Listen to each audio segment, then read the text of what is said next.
ನೋಡಿ ಇಲ್ಲಿ ಬಂದು ಇಲ್ಲಿನ ಸರ್ಕಾರವನ್ನ ಎಗ್ಗ ಮುಗ್ಗ ಬೈದ್ಬಿಟ್ಟು ಹೊರಟೋತಾನೆ. ಅವನಿಗೆ ಯಾರು ಅಧಿಕಾರ ಕೊಟ್ಟರು ಸರ್ಕಾರನ ಬೈಯಕ್ಕೆ? ರಿಯಾಕ್ಷನ್ ಇಲ್ಲ ನಿಮ್ದು. ಯಾರೋ ಡಾಕ್ಟರ್ ಹೋಗಿ ಮೊನ್ನೆ ಅವ್ರು ಯಾರೋ ನೀನು ಹೇಳ್ದಲ್ಲಪ್ಪ,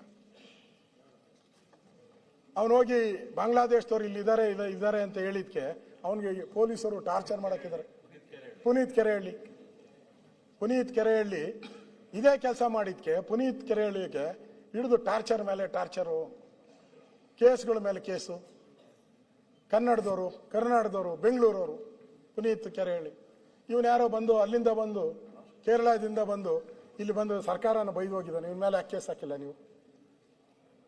ಪುನೀತ್ ಕೆರೆಹಳ್ಳಿಗೆ ಒಂದು ಕಾನೂನು, ಇವನಿಗೆ ಒಂದು ಕಾನೂನು.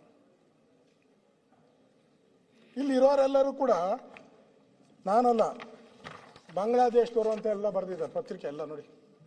20 ಲಕ್ಷ ಪ್ಲಸ್ ಬಾಂಗ್ಲಾ ಅಕ್ರಮ ವಲಸಿಗರು ಕರ್ನಾಟಕದ ನೆಲೆ. ನಾನಲ್ಲ, ಪತ್ರಿಕೆಯಲ್ಲಿ ಬಂದಿರೋದು, ಅವ್ರು ಸರ್ವೆ ಮಾಡಿ ಬರ್ದಿದ್ದಾರೆ. ರಾಜ್ಯದಲ್ಲಿ ಕ್ರೈಮ್ ಲೋಕದಲ್ಲೂ ಬಾಂಗ್ಲಾ ವಲಸಿಗರ ಕೈವಾಡ, ರಾಜ್ಯದಲ್ಲಿ ಎಲ್ಲ ಕಡೆನೂ.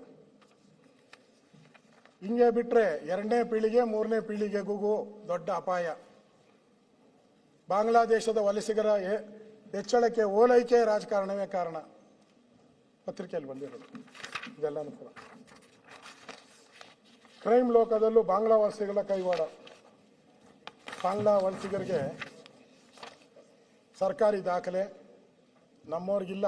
ರೇಷನ್ ಕಾರ್ಡ್ಗಳು ಅಲಿಬೇಕು, ನಾವೆಲ್ಲರೂ ಕೂಡ ರೇಷನ್ ಕಾರ್ಡ್ ಬೇಕಾದ್ರೆ ಅಲಿಬೇಕು. ಇವ್ರಿಗೆಲ್ಲ 3,000 ರೂಪಾಯಿ ಕೊಟ್ಟರೆ ಅವ್ರಿಗೆ ರೇಷನ್ ಕಾರ್ಡ್. ಎಲ್ಲ ವೆಸ್ಟ್ ಬೆಂಗಾಲ್ಗೆ ಬರ್ತಾರೆ, ಇಲ್ಲ ಅಸ್ಸಾಮಿಗೆ ಬರ್ತಾರೆ, ಅಲ್ಲಿಂದ ಡೈರೆಕ್ಟಾಗಿ ಬೆಂಗಳೂರಿಗೆ ಬರ್ತಾರೆ.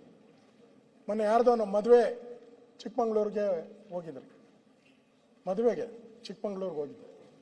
ಆ ಕಾಫಿ ತೋಟದಲ್ಲಿ ಸುಮಾರು 100 ಜನ ಇದ್ರು.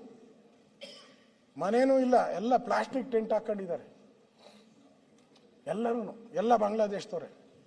ನನ್ನ ಹತ್ರ ಪೊಲೀಸ್ ರಿಪೋರ್ಟ್ ಇದೆ. ಪೊಲೀಸರು ಅಲ್ಲಿನ SP ರಿಪೋರ್ಟ್ ಮಾಡಿದ್ದಾನೆ. ಕಳೆದ 11 ತೋಟಗಳಲ್ಲಿ ಎಲ್ಲರೂ ಕೂಡ ತೋಟಗಳಲ್ಲಿ ಎಲ್ಲ ಕೂಡ ಗೃಹ ಇಲಾಖೆ ಬಾಂಗ್ಲಾದೇಶದವರು ವಾಸ ಆಗಿದ್ದಾರೆ ಅಂತ ಹೇಳಿದ್ದಾರೆ. ಸಚಿವರು ಯಾರು ಹೇಳಿದ್ದಾರೆ? ಬೆಂಗಾಳ ಮತ್ತೆ ಬಾಂಗ್ಲಾದೇಶ ಗಡಿಯಲ್ಲಿ ಬಾಂಗ್ಲಾದೇಶ